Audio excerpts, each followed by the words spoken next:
नरेंद्र आ गया, जी, ऑडियो देखिए आ गया। राम सजीवन वर्मा जी, मान देवत दास जी, बद्री विशाल जी, राम शंकर पाठक जी, संजय तिवारी जी, श्रीमती लकी सिंह जी, आशीष सिंह जी, श्री राघव दास जी, रामदास जी, आज के इस कार्यक्रम में उपस्थित भारतीय जनता पार्टी के सभी पदाधिकारीगण और भारी संख्या में उपस्थित मेरे रामनगर विधानसभा क्षेत्र से जुड़े हुए भाइयों बहनों, मैं सबसे पहले देवादिदेव महादेव भगवान लोधेश्वर नाथ जी महाराज को, उनकी पावन भूमि को कोटि कोटि नमन करते हुए आप सभी का मैं हृदय से अभिनंदन करता हूं, स्वागत करता हूं। भाइयों बहनों,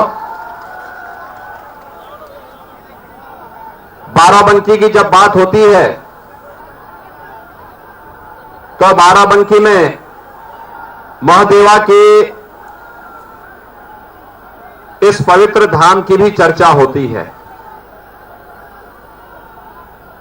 और शिवरात्रि, पहली मार्च को शिवरात्रि है, तो शिवरात्रि के अवसर पर हम पिछले 5 वर्ष के दौरान इस पावन धाम पर जिस धूमधाम के साथ जलाभिषेक का कार्यक्रम किए हैं, हम सब इस बारे में जानते हैं कि पिछली सरकारों ने इसमें व्यवधान डालने का कार्य किया था।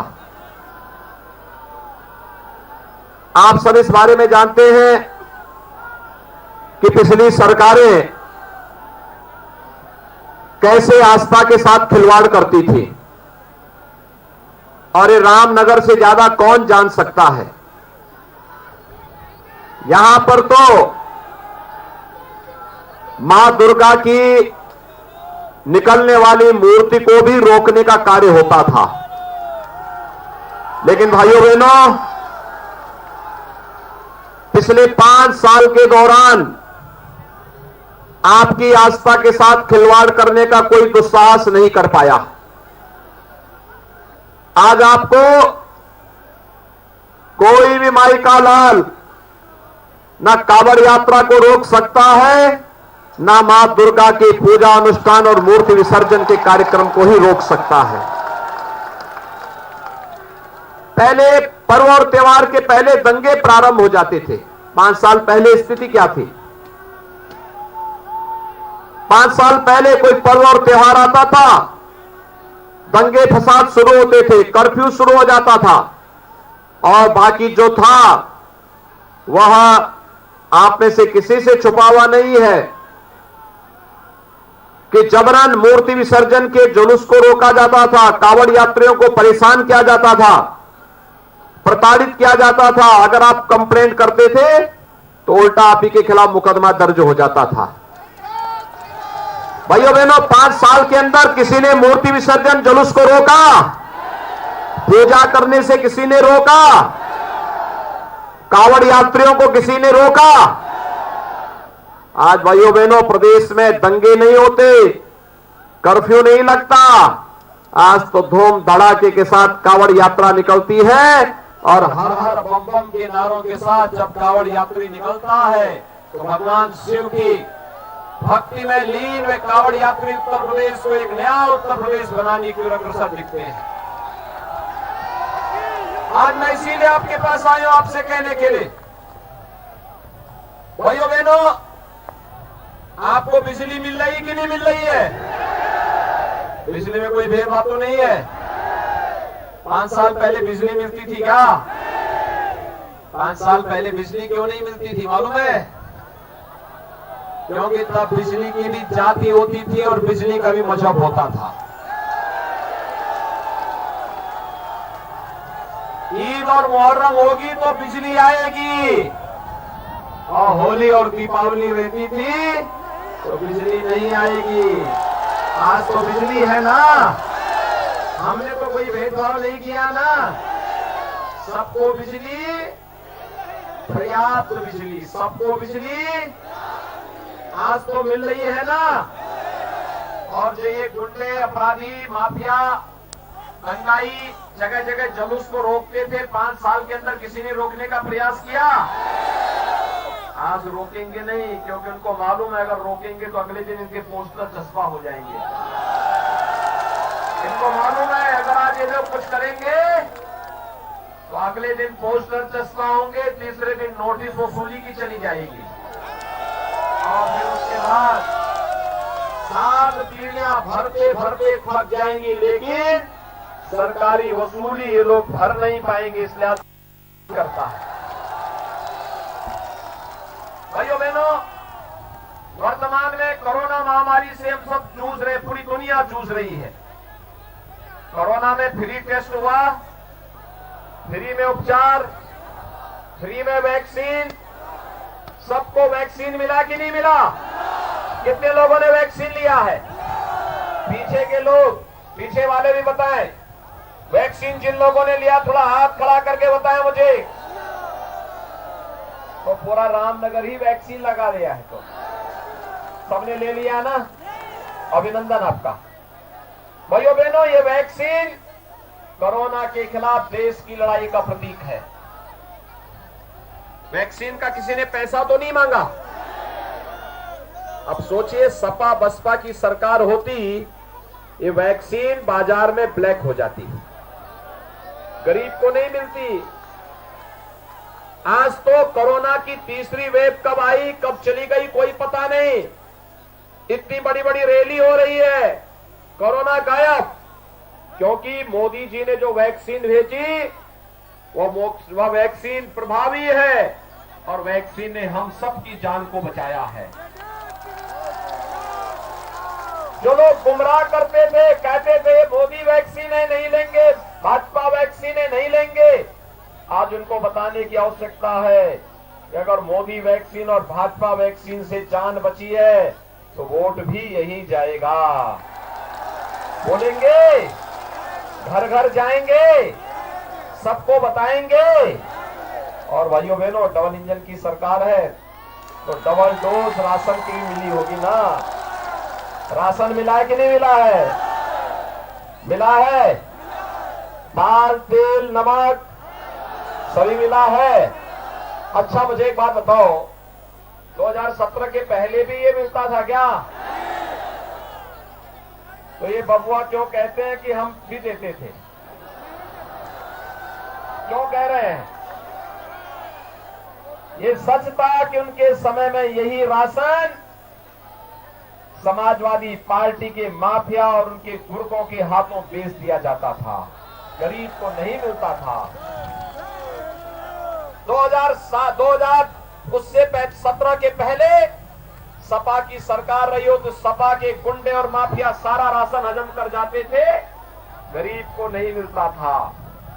और भाइयों बहनों, बसपा की सरकार होती थी तो बहन जी के हाथी का पेट तो इतना बड़ा है कि पूरे प्रदेश का राशन ही उसमें समा जाए। और इसीलिए सरकार ने तय किया है, भाइयों बहनों, अभी तो ये झलक है, गरीब को राशन 2 महीने में 2 बार राशन दिया ही जा रहा है। हमने ये भी तय किया है 10 मार्च को सरकार बनने दीजिए, हर गरीब को होली और दीपावली के अवसर पर फ्री में रसोई गैस का सिलेंडर भी उपलब्ध करवाएंगे। हमने ये तय किया है हर कॉलेज जाने वाली मेधावी बेटी को फ्री में स्कूटी उपलब्ध करवाने का कार्य करेंगे। कन्या सुमंगला योजना में बेटी को जो 15,000 रुपए मिल रहे हैं, इसकी राशि को 25,000 करेंगे। और सामूहिक विवाह की योजना में गरीब कन्या की बेटी के लिए मुख्यमंत्री की ओर से कन्यादान के रूप में 1 लाख रुपया दिया जाएगा। और यही नहीं, हमारा युवा कैसे छूटेगा, उसको तो हम लोग और अच्छी सुविधा देने जा रहे हैं। फ्री में कोचिंग की व्यवस्था, 1 करोड़ युवाओं को टैबलेट और स्मार्टफोन बांट रहे हैं। आने वाले 5 साल में हर परिवार के एक व्यक्ति को नौकरी, रोजगार अथवा स्वतः रोजगार के साथ जोड़ने का कार्य करेंगे।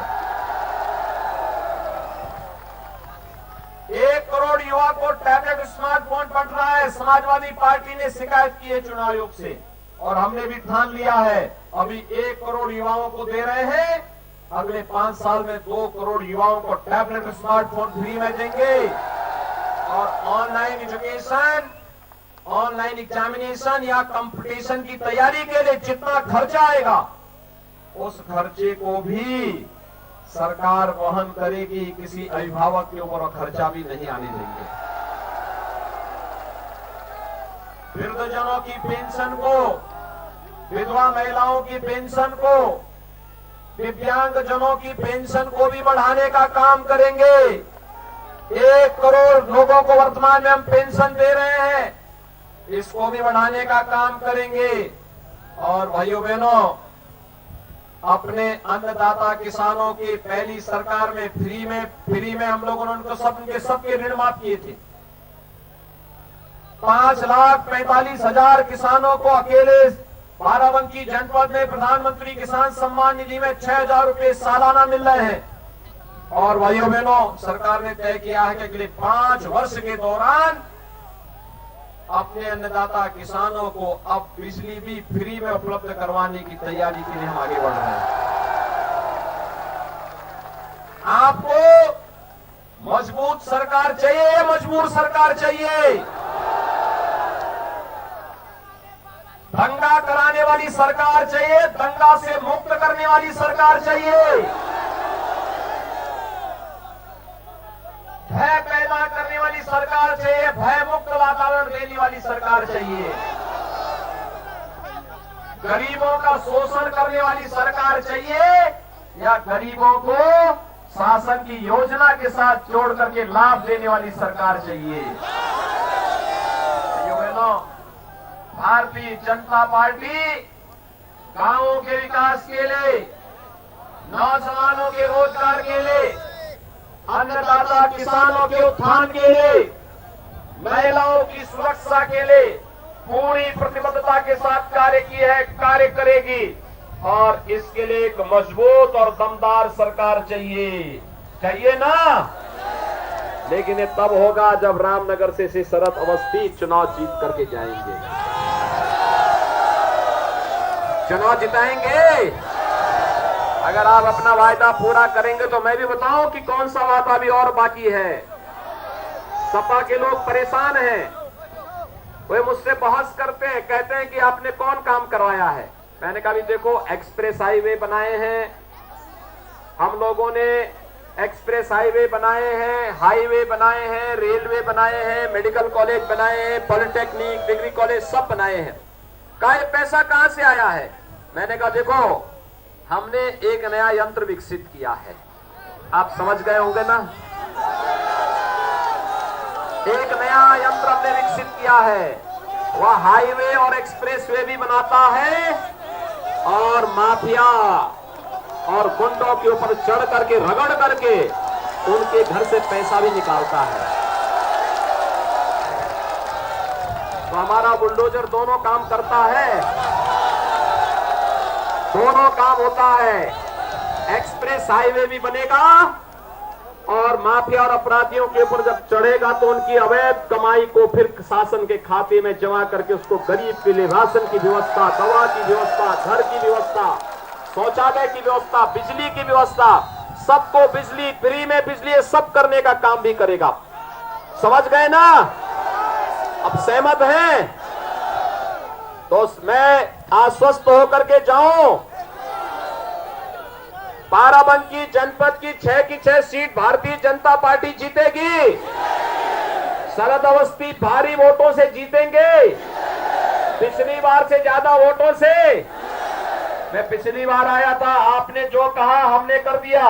बुड़बल की चीनी मिल, हम यहाँ नया चीनी मिल लगाने जा रहे हैं, पैसा स्वीकृत कर दिए हैं, टेंडर की प्रक्रिया प्रारंभ हो चुकी है। शरद अवस्थी जीतेंगे। अगले 1 साल के अंदर एक चीनी मिल का एक्सपेंशन करके नई चीनी मिल बना करके देंगे आप लोगों को। तैयार है ना? तो मैं आश्वस्त होकर के जाऊं, हमने जो किया, कहा था ना कि अयोध्या में भगवान राम का मंदिर बनाएंगे, हो गया ना।